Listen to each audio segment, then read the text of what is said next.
Break के बाद आपका स्वागत है और हमारे दो खास मेहमान हमारे साथ जुड़ गए। Hemant Rastogi, CEO Wise Investment, और Sameer Shah, head online business Axis Securities. दोनों मेहमानों का बहुत बहुत शुक्रिया। और हमारे जो दर्शकों के सवाल जवाब का सिलसिला शुरू करते हैं। सबसे पहला जो सवाल हमें भेजा है विनय चौधरी ने। विनय चौधरी का जो निवेश है HDFC मल्टी कैप के अंदर, मोतीलाल ओसवाल मिड कैप के अंदर, Nippon India small cap, Parag Parikh flexi cap, Axis small cap में 2500 रुपए, SBI फोकस इक्विटी 1000 रुपए और टाटा डिजिटल 21,500 रुपए की SIP कर रहे हैं। और 15 साल में 2 करोड़ रुपए हो जाए, 5000 ऐड और कर सकते हैं, तो इनके लिए क्या राय होगी? समीर जी, आपके पास ही आऊंगा। विनय का पोर्टफोलियो कैसा लग रहा है आपको और क्या राय होगी विनय के लिए?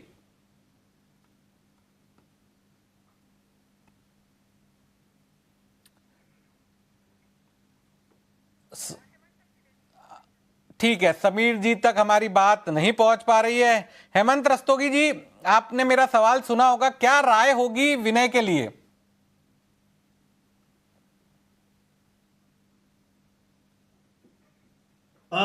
देखिए, जो इनका जो पोर्टफोलियो है बेसिकली ब्रॉडली, जैसा कि मैं देख पा रहा हूं कि करीब करीब डाइवर्सिफाइड पोर्टफोलियो है। 15 साल में करीब 26,500 की SIP कर रहे हैं। तो पोर्टफोलियो में तो डाइवर्सिफिकेशन है, बट आई थिंक मुझे फंड के नाम देखने पड़ेंगे क्योंकि मैं फंड के नाम ठीक से सुन नहीं पाया। बिल्कुल, ये आपकी राय है। समीर जी, आपका जो है सिग्नल चला गया था, फ्रेम फ्रीज हो गई थी। जो विनय के लिए आपकी क्या राय होगी? क्या स्ट्रेटजी बनानी चाहिए? 2 करोड़ रुपए उन्हें चाहिए अगले 15 साल में। नमस्कार। आपके शो पे आज आमंत्रित करने के लिए पहले तो आपका धन्यवाद करना चाहूंगा। विनय जी, आप अभी जो 21,500 की हर महीने SIP कर रहे हो, अगर ये आप 15 साल कंटिन्यू रखते हो तो करीबन 1 करोड़ 8 लाख रुपए के करीब आपका फंड इकट्ठा हो जाएगा।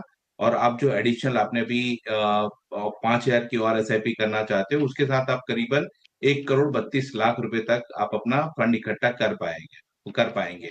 आपका टारगेट है, आपको 2 करोड़ चाहिए अगले 15 साल में, तो सुझाव ये रहेगा कि आप हर साल सिर्फ 8% से अपनी SIP अमाउंट बढ़ाएंगे तो आपने अपने लिए जो 2 करोड़ का लक्ष्य रखा है वो आप आराम से हासिल कर पाएंगे। ये था पहला सुझाव आपके गोल को लेके। अब हम पोर्टफोलियो की बात करते हैं, तो हमने एक चीज आपके पोर्टफोलियो में बहुत अच्छी है कि आपने अपने पोर्टफोलियो को में सिर्फ सात फंड के साथ ही सीमित रखा है। इससे एक बेनिफिट ये होता है कि ओवर डाइवर्सिफिकेशन नहीं हुआ है और पोर्टफोलियो में आपका रिटर्न वेल बैलेंस बना रहता है। अब हम आपके पोर्टफोलियो को जब डिटेल में एनालिसिस करते हैं तो पहली चीज ये उभर के आती है कि आपके पोर्टफोलियो में एक भी डेडिकेटेड लार्ज कैप फंड नहीं है। विनय जी, सुझाव ऑलवेज हम सारे इन्वेस्टर को ये देते हैं कि आप अपने पोर्टफोलियो में एटलीस्ट एक डेडिकेटेड लार्ज कैप स्कीम रखें। ये आपके पोर्टफोलियो को स्टेबिलिटी प्रोवाइड करती है और आपके पोर्टफोलियो में एक जो वेल डाइवर्सिफिकेशन बोलते हैं वो वेल डाइवर्सिफिकेशन लार्ज कैप के होने से होता है। जब हम दूसरा ऑब्जर्वेशन आपके पोर्टफोलियो को लेके ये है कि आपके पोर्टफोलियो में दो दो स्मॉल कैप स्कीम है। हालांकि दोनों ही अच्छी परफॉर्मिंग स्कीम है। सुझाव ये रहेगा कि आप दो पोर्टफोलियो में दो दो स्मॉल कैप स्कीम को ना रखते हुए कोई भी एक स्कीम में कंटिन्यू रखे। हालांकि दोनों ही अच्छी परफॉर्मिंग स्कीम है। और हमारा तीसरा ऑब्जर्वेशन ये था कि आपके पोर्टफोलियो में टाटा डिजिटल इंडिया फंड है और SBI फोकस इक्विटी फंड है। अब जब टाटा डिजिटल की बात करें तो ये थीम बेस्ड फंड है। थीम बेस्ड फंड में आप थीम बेस्ड फंड की जगह हमारा सुझाव ऑलवेज ये रहता है कि आप डायरेक्ट अगर हम कोई डेडिकेटेड फंड में इन्वेस्ट करें जैसे लार्ज कैप या फ्लेक्सी कैप में, तो वो आपका रिटर्न जनरेट ज्यादा करने में हेल्प करता है। फोकस फंड आपके पोर्टफोलियो में इक्विटी थोड़ा हाई रिस्क, दोनों ही ये हाई रिस्क कैटेगरी के फंड्स है। सुझाव ये रहेगा कि आपके पोर्टफोलियो में एज सच कोई भी डेडिकेटेड लार्ज कैप स्कीम नहीं है, तो ये दो फंड में से ये दो फंड रोक के आप अपने पोर्टफोलियो में निपॉन इंडिया का लार्ज कैप या ICICI प्रूडेंशियल ब्लू चिप अपने फंड में आपके पोर्टफोलियो में ऐड करें, जिससे आपका पोर्टफोलियो काफी स्टेबल और वेल बैलेंस्ड हो जाएगा। धन्यवाद। अगला सवाल हमारे साथ है, जिन्होंने भेजा है वो है नईम खान। नईम खान, आप हमारी आवाज सुन पा रहे हैं? पूछिए अपना सवाल। जी जी सर, मेरी आपकी आवाज सुन पा रहा हूँ सर। तो मैंने ऑलरेडी जो फंड शेयर किए, आप देख पा रहे हो क्या? हाँ, पूछिए, एक बार सवाल पूछिए। ठीक है सर, मैं अभी करेंटली जो होल्ड कर रहा हूँ मोतीलाल ओसवाल का mid cap fund, Invesco small cap fund, Nippon India small cap fund, Parag Parikh flexi cap fund, SBI contra fund and एक लिक्विड फंड है क्वांटम लिक्विड फंड। तो बस मुझे ये पूछना था कि जो भी अभी फंड मेरे पास है, should I continue with that? और मैं 1 लाख रुपए भी इन्वेस्ट करना चाह रहा हूँ, तो किस फंड में जाना चाहिए? Should I go with existing fund और कुछ नया इन्वेस्ट करना चाहिए? मेरा long term goal wealth creation है और I can hold 15 to 20 years sir. 15 से 20 साल तक होल्ड कर सकते हैं। हेमंत जी, क्या सलाह होगी नईम के लिए? देखिए, अगर हम जैसे नईम ने बताया कि इनका जो करंट इन्वेस्टमेंट है वो करीब करीब 18,350 का है, और सबसे इंपॉर्टेंट चीज ये है कि इनका जो टाइम होराइजन है वो करीब 15 से 20 साल है। ऑब्वियसली ये काफी लंबा टाइम होराइजन है, और इसमें दोनों चीज अच्छी है। उनकी जो स्ट्रैटेजी है, एक तो ये कि उन्होंने जो अपना जो टाइम होराइजन है वो काफी लंबा रखा है। दूसरा, जो उनकी जो इन्वेस्टमेंट है वो SIP से हो रही है, जो ऑब्वियसली जैसा कि हम जानते हैं कि ओवर ए लॉन्गर पीरियड एक डिसिप्लिन अप्रोच हमेशा किसी भी निवेशक के लिए अच्छी रहती है। तो I think in terms of strategy वो बिल्कुल सही कर रहे हैं। बट अगर मैं इनका पोर्टफोलियो देखें तो मुझे लगता है थोड़े से कुछ बदलाव करने की जरूरत है। एक तो अगर हम देखें, इनके पास 2 स्मॉल कैप फंड्स हैं, तो 18,350 में से अगर हम देखें कि स्मॉल कैप में तो करीब करीब 7,450 रुपए, 7,450 जो इन्वेस्टमेंट है वो स्मॉल कैप में है, विच इज ऑलमोस्ट लाइक 41%। तो मुझे लगता है कि इनका जो एलोकेशन है, देखिए 15-20 साल के लिए जब आप इन्वेस्ट करते हो तो स्मॉल कैप डेफिनेटली आपके पोर्टफोलियो का एक अहम हिस्सा होना चाहिए। बट इंपॉर्टेंट चीज ये है कि कितने प्रपोर्शन में हो। 40% किसी भी हम तरीके से देखें तो वो बहुत ज्यादा है, तो डेफिनेटली उसको उनको कम करने की जरूरत है। 2 फंड है इनके पास, अगर वो चाहें तो इन्वेस्को स्मॉल कैप जहां पे वो 3,450 रुपए इन्वेस्ट कर रहे हैं वो रखें। निपॉन स्मॉल कैप जो फंड है, हालांकि अपनी कैटेगरी का काफी अच्छा फंड है जहां पे वो 4,000 इन्वेस्ट कर रहे हैं, उसकी बजाय अगर वो निपॉन इंडिया मल्टी कैप ले तो वो एक बेहतर ऑप्शन देगी, क्योंकि मल्टी कैप में क्या है, तीनों segment large cap, mid cap, small cap में मिनिमम 25% एलोकेशन आपको मिलता है, और बाकी जो 25% है वो फंड मैनेजर की डिस्क्रिप्शन है। वहां पे भी हमने देखा अमूमन के थोड़ा सा बायस लार्ज कैप पे रहता है। तो एक स्मॉल कैप को आप बंद कीजिए, उसकी जगह में आप Nippon India small cap multi cap रखिए, जो बहुत ही बेहतरीन फंड है अपनी कैटेगरी का। तो एक तो ये बदलाव। दूसरा, इन्होंने कहा कि इनका जो समय है वो 15 से 20 साल है, लेकिन उन्होंने 5,000 की इन्वेस्टमेंट जो है वो लिक्विड फंड में की। अब दो दो एस्पेक्ट हो सकते हैं इसके। एक, अगर ये एक इमरजेंसी फंड बना रहे हैं तो ठीक है, समझ में आता है। जैसे ही उनका इमरजेंसी फंड का जो जितना उनका जो बनाना है उनको वो कंप्लीट हो जाए, तो फिर वहां से वो इक्विटी में चले जाए। अगर वो ऐसा नहीं है तो डेफिनेटली 15-20 साल के लिए लिक्विड फंड बिल्कुल भी सही ऑप्शन नहीं है। तो मुझे लगता है कि वहां से उनको अपनी SIP बंद करके एक लार्जर मिड कैप फंड लेना चाहिए, जो मे बी अगर वो चाहें तो Motilal Oswal large and mid को कंसिडर कर सकते हैं। इस फंड में भी मिनिमम 35% एलोकेशन लार्ज और मिड को रहता है, और बाकी 30% जो है वो फंड मैनेजर की डिस्क्रिप्शन है। तो मुझे लगता है कुछ बदलाव, 2 बदलाव जैसे मैंने कहा, वो करने की जरूरत है। और हमेशा ध्यान रखिए, समय लंबा होना जरूरी है, लेकिन साथ ही ये भी जरूरी है कि आप सही एसेट एलोकेशन करें, ताकि इतना लंबा समय इन्वेस्ट करने का और एक डिसिप्लिन अप्रोच फॉलो करने का आपको पूरा फायदा हो। तो 2 बदलाव करने की जरूरत है उनके पोर्टफोलियो में। आपको 2 बदलाव करने की जरूरत है, जिस तरह से हेमंत जी ने बताया है। अगला सवाल हमें भेजा है विपिन ने, यूट्यूब के जरिए सवाल भेजा है। विपिन बता रहे हैं कि वो NRI हैं और दुबई में रहते हैं, और उन्होंने 2018 के अंदर म्यूचुअल फंड के अंदर निवेश शुरू किया था, और वो सलाह चाहते हैं, उनके द्वारा 8 फंड के अंदर निवेश है। एक्सिस मिड कैप फंड, बंधन US EQFOF fund, Canara Robeco emerging fund, इसके अलावा HDFC mid cap opportunity fund, ICICI value discovery fund, Motilal Oswal large and mid cap fund, Nippon small cap fund, SBI small cap fund. ये 8 fund में विपिन ने निवेश किया है, Dubai के अंदर रहते हैं। क्या समीर जी, ये जो 8 फंड है जो बताए हैं, उनमें से किन में से एग्जिट करना चाहिए और किन में बने रहना चाहिए, ये हमारे दुबई के NRI दर्शक जानना चाहते हैं। पहले तो विपिन जी को ये कहना चाहूंगा कि अपने फंड सिलेक्शंस जो भी आर्ट्स किए काफी अच्छे, अपनी कैटेगरी के अच्छे परफॉर्मिंग फंड सिलेक्ट करे हैं। बट विपिन जी, एक आपके माध्यम से सारे दर्शकों को एक पॉइंट एड्रेस करना चाहूंगा कि हम म्यूचुअल फंड में इन्वेस्टमेंट क्यों करते हैं, ताकि हम जो भी इन्वेस्ट कर रहे हैं वो 50 से 60 अलग अलग अलग कंपनी में वो डाइवर्सिफाइड हो जाए। अब जब हम इन्वेस्टमेंट की बात करते हैं, आप जब भी स्कीम सेलेक्ट करते हो तो हमने आपके पोर्टफोलियो को स्टैंडर्ड बनाते, तो आपके पोर्टफोलियो में 2 large and mid cap fund है, 2 मिड कैप फंड है, 2 स्मॉल कैप डेडिकेटेड फंड है। तो ये ओवर डाइवर्सिफिकेशन होता है। जब आप ओवर डाइवर्सिफिकेशन करते हो अपने इन्वेस्टमेंट का, तो कहीं ना कहीं आपके रिटर्न पे उसका इम्पैक्ट आता है। तो सुझाव पहला ये रहेगा कि आपके पोर्टफोलियो में 2 मिड कैप फंड है, एक है एक्सिस मिड कैप फंड और दूसरा है HDFC का मिड कैप अपॉर्चुनिटी फंड। दोनों ही अपनी कैटेगरी के अच्छे परफॉर्मिंग फंड है, बट सुझाव ये रहेगा कि आप एक्सिस मिड कैप को HDFC मिड कैप के साथ मर्ज कर दे। दूसरा आप सुझाव ये रहेगा कि आपके पोर्टफोलियो में कैनेरा रेबोका का इमर्जिंग इक्विटी फंड है और मोतीलाल ओसवाल का large and mid cap fund है।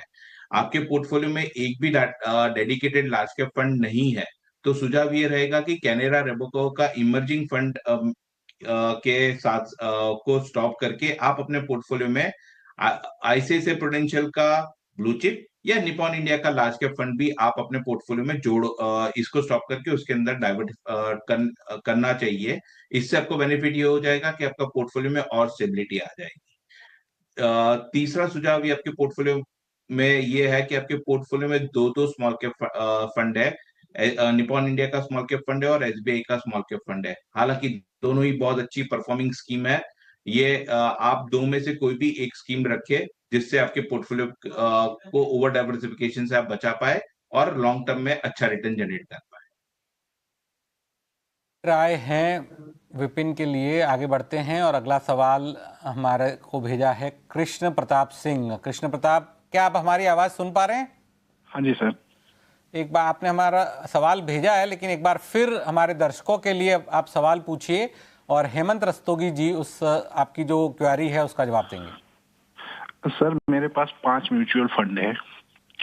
HDFC का फ्लेक्सी कैप है, मोतीलाल ओसवाल का मिड कैप है, मोतीलाल ओसवाल का लार्ज कैप है, निपॉन का मल्टी कैप है और निपॉन का स्मॉल कैप है। तो क्या सर मेरा पोर्टफोलियो सही है? सब में 5-5 हजार रुपए की सिप है। हेमंत जी, ये पोर्टफोलियो है KP सिंह जी का। क्या इनका पोर्टफोलियो सही है, यही वो जानना चाहते हैं? जी बिल्कुल। आई थिंक पहली बात तो ये कि जैसे हमने कहा कि 5 फंड में वो इन्वेस्ट करें 25,000 रुपए। ब्रॉडली अगर मैं देखूं तो काफी अच्छी डाइवर्सिफिकेशन लेवल है, फंड सिलेक्शन भी काफी अच्छी है। सिर्फ एक ही चीज है कि इन्होंने अपना अपना जो टाइम होराइजन है वो नहीं बताया। मैं ये मान के चल रहा हूँ, ये देखते हुए कि ये पूरा का पूरा पोर्टफोलियो जो है वो इक्विटी का पोर्टफोलियो है, तो मैं ये मान के चल रहा हूँ कि ये लंबे समय के लिए इन्वेस्ट कर रहे हैं। तो ऑब्वियसली अगर ऐसा है तो वो इक्विटी में बने रहें और 25,000 की इन्वेस्टमेंट कर रहे हैं। ऑब्वियसली एक अच्छी खासी रकम बना पाएंगे over the longer term. But पहली बात तो मैं फंड्स के बारे में बात करूं, सिर्फ एक चीज और कहना चाहूंगा मैं इनको कि कोशिश कीजिए कि हर साल अपनी SIP अमाउंट को बढ़ाएं। कई बार क्या होता है, जब प्रोसेस शुरू करते हैं तो कभी कभी टारगेट में कुछ क्लैरिटी नहीं होती है, तो हम किसी रकम से शुरू करते हैं और आगे जाके हालांकि हमारी रकम जो इनकम है वो बढ़ती है, लेकिन हमारी SIP अमाउंट अगर हम नहीं बढ़ाते हैं तो सही मायने में जो पावर ऑफ कंपाउंडिंग है उसका फायदा हमको नहीं मिलता। तो आई थिंक मैं उनको ये कहना चाहूंगा कि ध्यान रखें कि जैसे जैसे आपकी इनकम बढ़े उसका कुछ हिस्सा डेफिनेटली आपकी इन्वेस्टमेंट में जाना चाहिए। और कोशिश कीजिए अपने गोल्स को डिफाइन करने के लिए। अगर आप कभी कभी ऐसा होता है कि हम वेल्थ क्रिएशन से शुरू करते हैं, लेकिन हमारे और भी गोल्स रहते हैं जिनको आप डिफाइन करें, समय देखें, ताकि उस हिसाब से अपना पोर्टफोलियो बना पाए। अब मैं इनके पोर्टफोलियो पे आता हूँ। देखिए, इनके पास एक फ्लेक्सी कैप फंड है, एक लार्ज कैप फंड है, जिनमें इन्होंने कुल मिला के 10,000 पे इन्वेस्ट किया, 5,000 ईच। जैसा मैंने पहले भी कहा था, पोर्टफोलियो में मेरा ये मानना है हमेशा कि आपका जो थोड़ा सा जो बायस है वो लार्ज कैप पे रहना चाहिए, और वो बिल्कुल इन्होंने सही किया। उसके बाद इनके पास एक मिड कैप फंड है, एक स्मॉल कैप फंड और एक मल्टी कैप फंड है। आई थिंक बहुत ही अच्छा portfolio, both in terms of जो एलोकेशन है डिफरेंट मार्केट सेगमेंट्स की, और साथ ही जो फंड सिलेक्शन इन्होंने की है वो काफी अच्छी है। तो सबसे पहले तो मैं कहना चाहूंगा कि इनफैक्ट ये मैं ऐड करना चाहूंगा कि आपने बहुत ही अच्छा काम किया अपने पोर्टफोलियो के ऊपर कि आपने फंड जो है वो बहुत अच्छे चुने। लेकिन हमेशा ध्यान रखिए, इस समय पे ये फंड अच्छा कर रहे हैं, आपकी जो कमिटमेंट है वो इक्विटी से है, अपने जो फंड्स हैं उन पे ध्यान रखिए आगे जाके।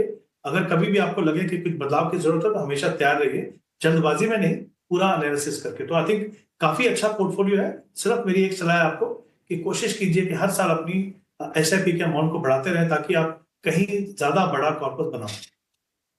अमाउंट को बढ़ाते रहे। हेमंत जी, जिस तरह से आपने बताया कि काफी अच्छा पोर्टफोलियो है, तो आपको लगता है कि लोग आपको सुनकर अब पोर्टफोलियो काफी अच्छे से बनाने लग गए, अच्छा इन्वेस्टमेंट की स्ट्रेटेजी सीख गए, तो ये देखकर कैसा महसूस होता है?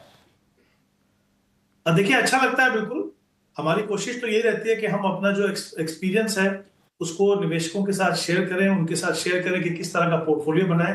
देखिए, जब भी पोर्टफोलियो बनता है तो ऑब्वियसली उसमें दो चीजें होती हैं। एक तो आपकी पर्सनल सिचुएशन, आपका रिस्क प्रोफाइल, और साथ ही अगर थोड़ी सी इंफॉर्मेशन आपके पास हो तो वो आपको मदद करता है। तो कहीं ना कहीं I think as an investor सबको ये ध्यान रखने की जरूरत है कि जो भी आपको सलाह मिले वो डेफिनेटली आपको मदद करेगी, लेकिन आपका खुद का जो रोल है, इवन इफ आपका कोई एडवाइजर भी है तब भी आपका खुद का एक रोल है, उसमें अगर आप पार्टिसिपेट करेंगे तो एक बेहतर इन्वेस्टर बनेंगे, आप जागरूक बनेंगे, आप ये देख पाएंगे कि आपका पोर्टफोलियो किस तरह से डेवलप हो रहा है, क्या कुछ उसमें बदलाव करने की जरूरत है। बट हाँ, बिल्कुल जैसा आपने कहा, अच्छा लगता है कि अगर हम थोड़ा सा भी कंट्रीब्यूट कर पाए निवेशकों के इन्वेस्टमेंट डिसीजन में, तो और वही उम्मीद है कि आगे जाके भी कंटिन्यू करते रहेंगे।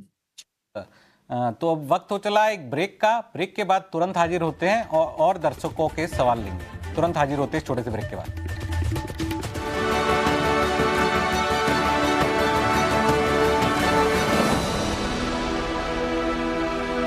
ब्रेक के बाद आपका स्वागत है। सवाल जवाब का सिलसिला जारी है।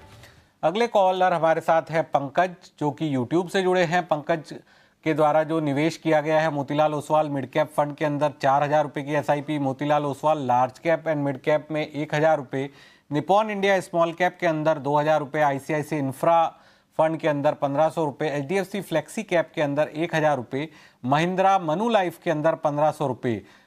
तो पंकज चाहते हैं कि उनके पोर्टफोलियो का रिव्यू किया जाए। टाइम पीरियड जो है उनका 20 साल का है और अभी उनकी जो एज है 38 साल है। समीर जी, कैसा पोर्टफोलियो है पंकज का, क्या राय रहेगी पंकज के लिए?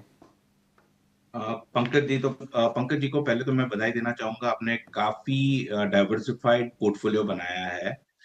ऐसे बहुत ही कम निवेशक होते हैं जिनके पोर्टफोलियो प्रॉपर्ली डाइवर्सिफाइड है। इनका पोर्टफोलियो उनमें से एक है।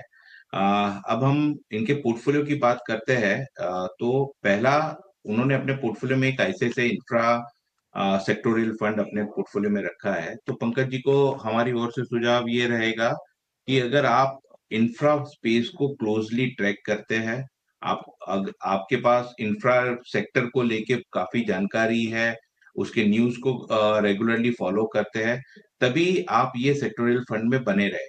अदरवाइज सुझाव ये रहेगा, हमने देखा है आपके पोर्टफोलियो में एक डेडिकेटेड लार्ज कैप मिसिंग है।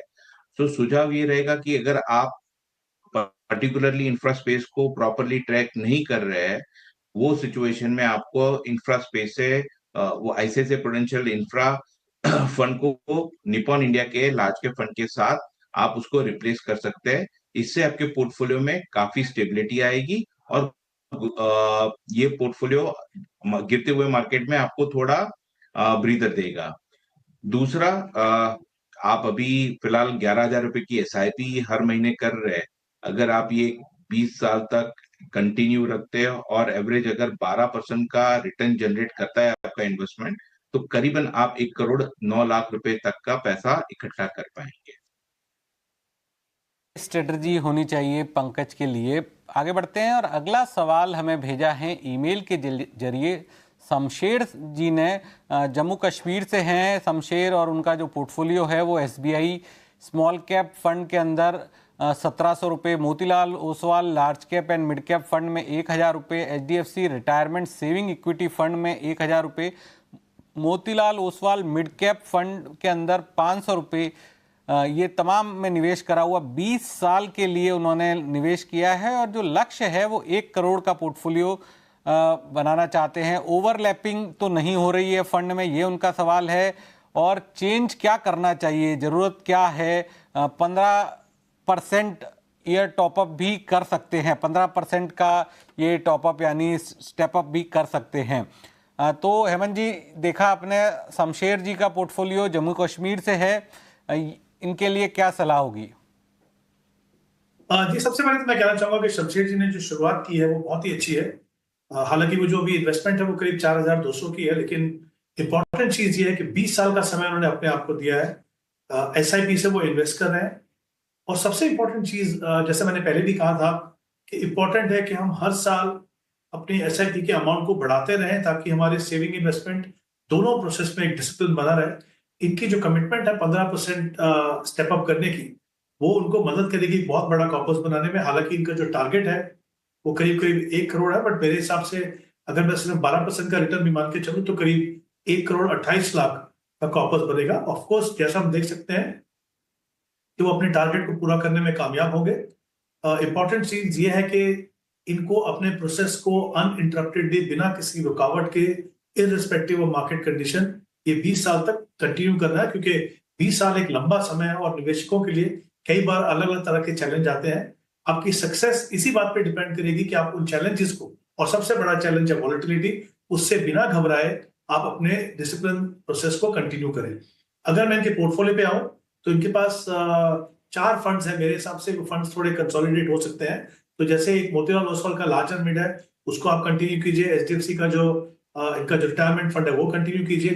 बाकी जो 2 फंड है, एक मिड कैप कैटेगरी में है और एक स्मॉल कैप कैटेगरी में है, उसकी जगह 1200 रुपए, जो 2200 रुपए इन्वेस्ट कर रहे हैं, वो अगर एक मल्टी कैप फंड में रखें तो जैसा मैंने पहले भी कहा था शो में कि तीनों सेगमेंट में आपको एक्सपोजर बढ़ेगा और थोड़ा सा इनको मौका मिलेगा अपना लार्ज कैप एक्सपोजर को थोड़ा बढ़ाने के लिए, और जो मुझे लगता है इनके पोर्टफोलियो की जरूरत भी है।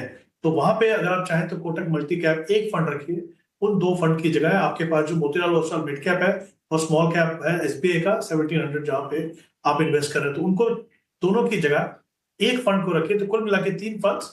और जैसा मैंने पहले भी कहा कि इनको अपने टारगेट पूरा करने में कोई भी प्रॉब्लम नहीं है। इंपॉर्टेंट है कि वो अपने प्रोसेस को बिना किसी रुकावट के कंटिन्यू करें। करना है तब टारगेट जो अचीव हो जाएगा। वक्त की कमी है, तो हमारे दोनों मेहमानों का मैं बहुत बहुत शुक्रिया करता हूं। हेमंत जी, समीर जी, आप दोनों ने आज हमारे दर्शकों के सवालों के जवाब दिए, अपनी एक्सपर्ट्स राय दी। बहुत बहुत शुक्रिया आज हमारे साथ जुड़ने के लिए। तो इस शो में फिलहाल इतना ही, लेकिन बाकी खबरों के लिए आप बने रहिए ET नाउ स्वदेश के साथ। धन्यवाद, नमस्कार।